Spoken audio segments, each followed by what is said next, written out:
Hi, Gail. How's it going? Good. Hi. How you doing, Avi? Very well, very well. It's summertime and we're hitting kind of midsummer, so this is a great conversation to have as we enter this time of the year. And I'm just excited to catch up with you and get this conversation chat started. For anyone that's following Little Big Pods, we post these regularly on our Instagram and also on our YouTube so that we can share some ideas, conversations, learning lessons, tips with you all. And so this week, we're actually excited to shift a little bit and talk to you about our biggest tips. We call them our 2 cents. And we've got a couple to kick us off today. And Gail's got some really exciting tips. So if you're following along, feel free to kind of subscribe so you can continue checking it out every single week. But this week and this kind of series is focused on proposal writing tips. And oftentimes, and Gail will tell more, but we do a lot of Little Big Fun workshops, and oftentimes we get asked a lot about how to write a strong and succinct prompts or proposals for your businesses and for your organizations. And so what we've done is condensed some really great ideas into some really wonderful bullet points so that you can take them with you. But before we jump into a couple of tips, Gail, I wanted to start by asking you, why is writing clearly so important when it comes to raising money and fundraising? Wow, great question. I think that writing is important because, unfortunately, there are still many routes, right, that require a written proposal. Words on a blank piece of paper, words in a little box. And so the writing is an important way to not only keep moving with that system until we get to a system where people can do a video presentation, but until then, putting your words on paper is a great way to get your voice on paper, your personality on paper. And one of the things that we like to talk about is authenticity, voice, knowing that writing is not a science, it's not a template, it's more of an art. It's your unique way of communicating. And I think that when voice and personality come through in the writing, it just makes that connection happen that is missing when you're not in person. And I think that connection then gives a little bit of a window into who is it behind those words, who's running the organization, who's putting this proposal together.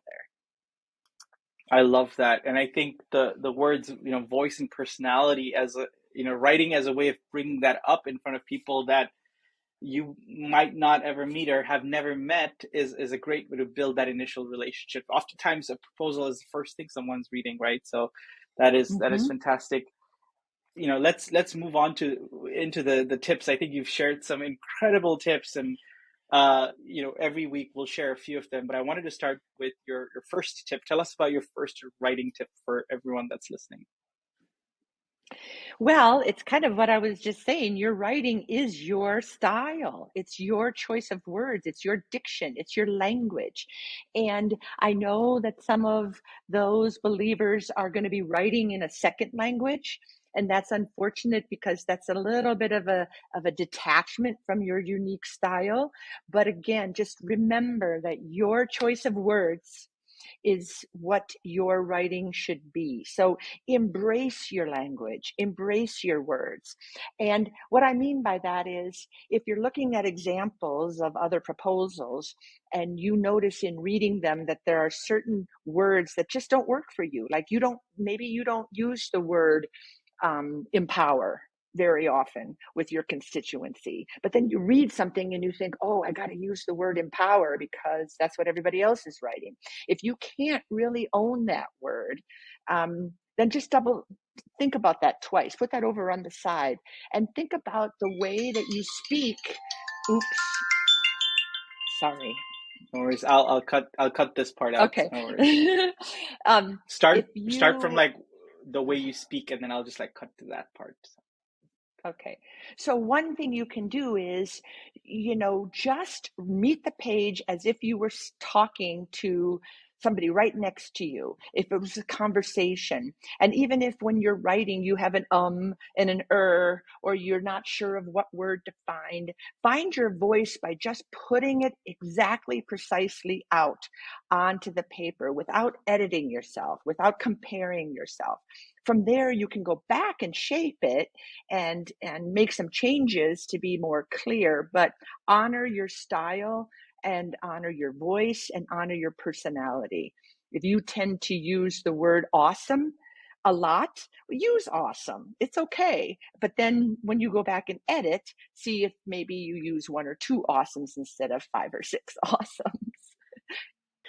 Yeah, Yeah, I what love that. I about you? think it's an inspiring first tip, Gail. I think it's a really inspiring first tip. And I think oftentimes something that people aren't talking about because there's quite, there's an understanding, almost an industry understanding of what are words and oftentimes considered jargons, by the way, words such as empower oftentimes, right? Or, there are so many words that we oftentimes see that are said because they think that that's what the person reading it wants to hear, and it Mm-hmm. oftentimes really goes away from what really is authentic. And if awesome is the word that comes across, I mean, that's, if I read something like awesome, I'm going to be like, oh, this person used it for a reason and I want to know more, right? So it's Mm-hmm. definitely, Mm-hmm. recommended to really, embracing your voice. I think what you said was really Mm-hmm. heartwarming and touching.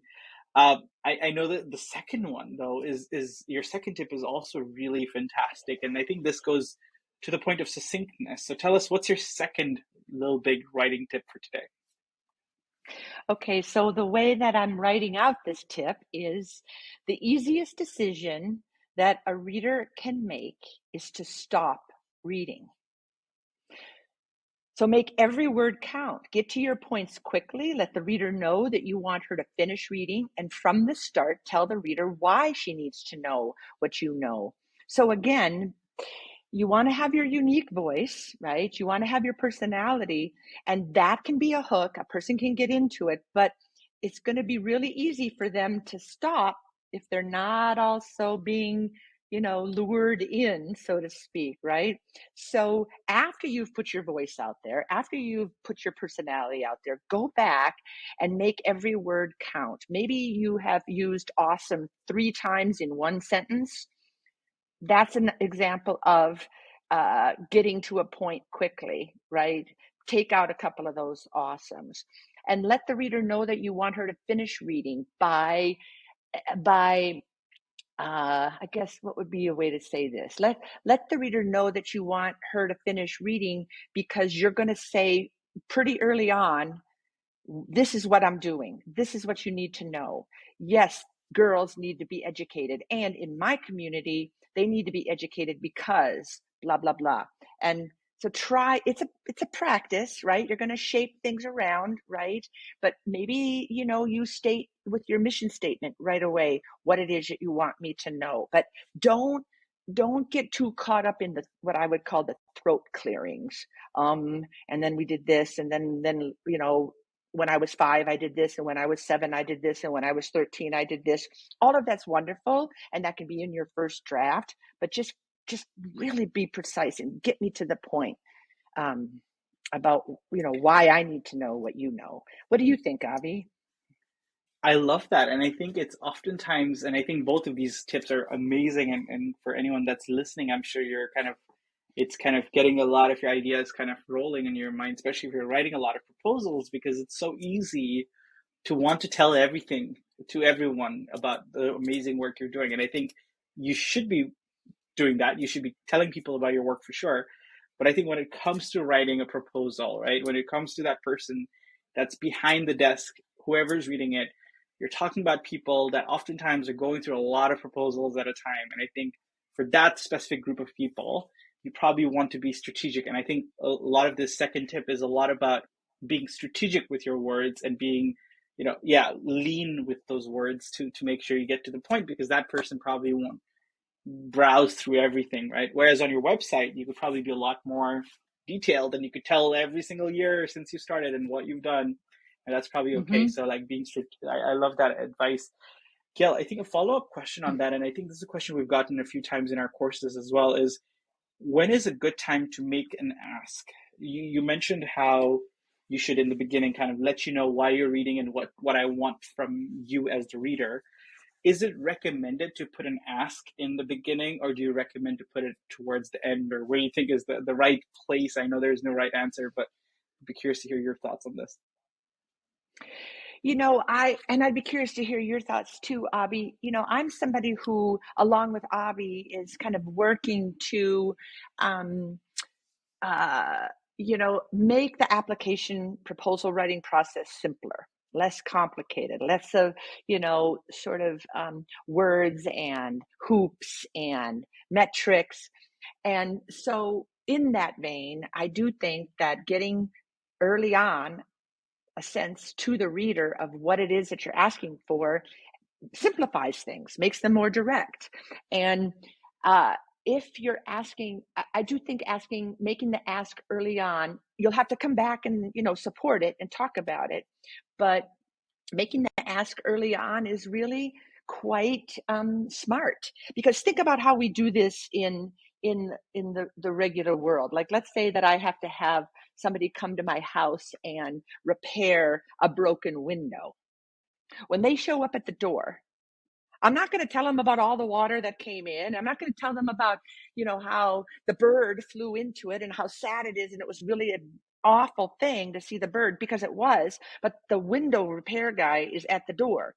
I'm going to say, come on in, let me show you. And I'm going to take him right to the window. And I'm going to say, I need this. Do you have this size? I'm going to be very specific because I want to get the work done. And he's shown up as an expert window repair person. So think about your reader as an expert donor in girl education, for example, and they've had the experience of reading other grants, and say, here's this problem, here's this window's that's broken, here's these group of young girls and they don't have shoes, or they don't have supplies, or they don't have fees. Just, give them the benefit of doubt that they're showing up and they want to know what the problem is. If the guy with repairing my window comes and he says, oh, wait a minute, I'm a plumber, then bye, we made a mistake, right? I don't have the right reader. I don't have the right person to fix things there. Assume that your grant is being read by the person who is the expert to solve your problem. Not the expert, I don't mean that, is wants to solve your problem. They're reading it because they want you to have a new window. Does that make I love sense? that. Yeah. Yeah, it's a great analogy. I think it's a fantastic example to really, yeah, like make what we're talking about a very kind of viable strategy, and an excellent strategy too. So thank you, Gail, for these two fantastic ones. I very much concur with them, and I think it's a lot of what we try to bring to a lot of our courses are these ideas of embrace your inner voice and keep it short if you can. I think these are fantastic. So thanks, Gail, for Okay. introducing us to them. I know that the next few weeks we're going to introduce you all to more of these. So follow along on our YouTube and our Instagram as well. And if you have more questions like these, put them in the comments. We'll definitely try to answer them and address them in the future versions of Little Big Pod as well. Thanks, Gail, for joining me, and I'll see you next week. Yeah. Yeah, so great.